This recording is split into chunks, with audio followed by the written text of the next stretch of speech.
Hi everybody, real quick video.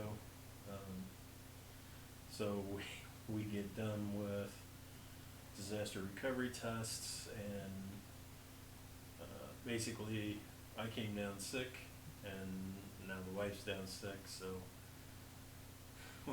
we're having a fun old time. Anyway, I did want to make a quick video. We gave away our last camera for giveaway number 2. As a reminder, we have giveaway number, giveaway number 1 is done. Giveaway number 2 is coming up in July 1st.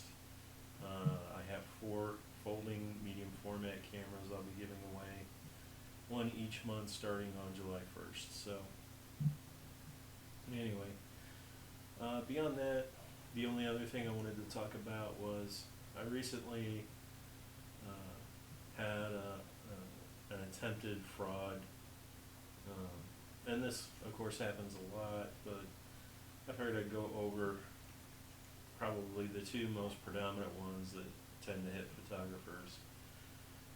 First one was a few years ago, and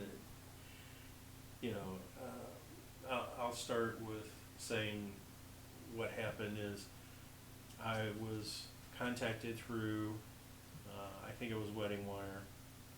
It was one of the wedding service companies, and they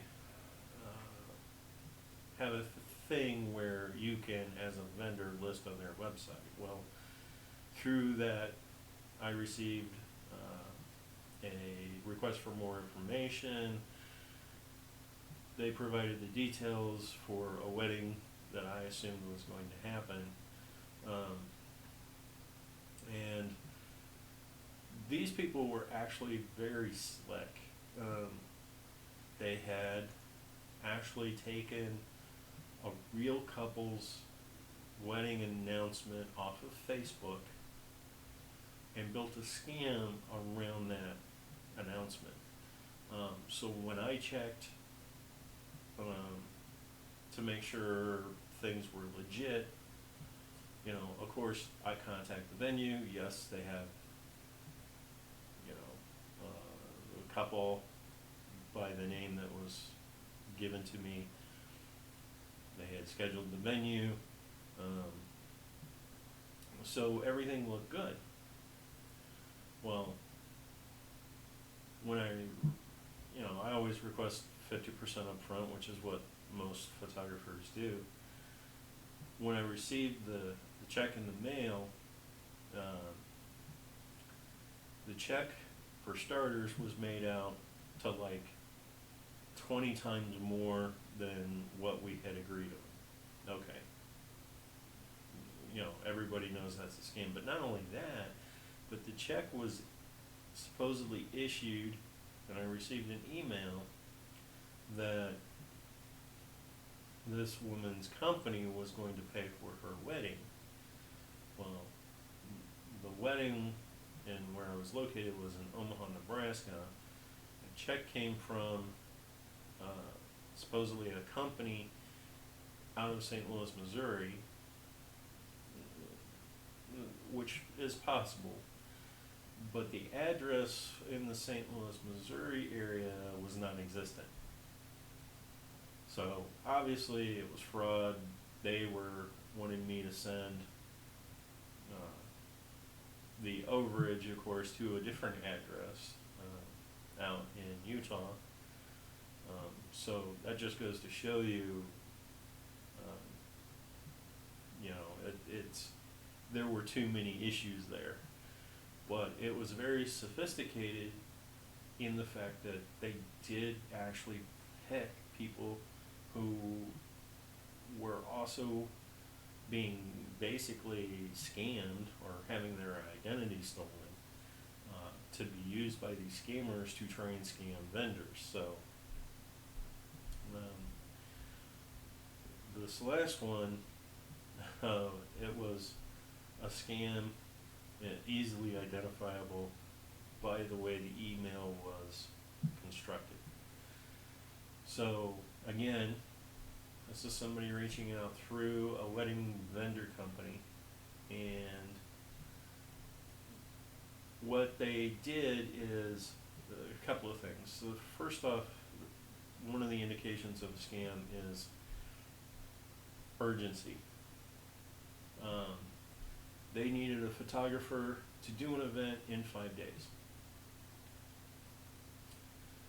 Second thing was, it was for a company event, not a wedding. Why would you look for an event photographer through a wedding vending site? Next issue was the email address. Well, if this is for a company event, why are you using a Hotmail address to send it to me? Now, granted, small businesses potentially use non-domain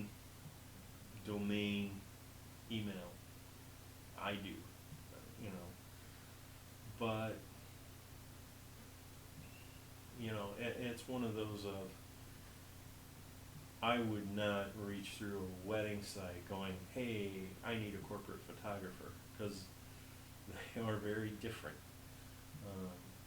So anyway, you have to get down. Go on, get down. So anyway, just a warning, and be really careful when anybody approaches you going, I need something done quickly, urgently, specifically if it's less than, let's say, 3 weeks, 21 days, because they're going to want to push all the financial transactions as soon as possible. Well, there's a lot of banking transactions that don't settle for 10 days, sometimes 2 weeks. So if somebody's pushing you to do something in a 5-day span, be extraordinarily careful. It's not saying that it doesn't happen, but it's like super rare and or usually a verifiable issue. This was not so much. So anyway, that's all I have for today. Thanks for watching, everybody. Hope all the mothers out there had a good Mother's Day, and hopefully we'll see you this weekend. Thanks. Have a great week.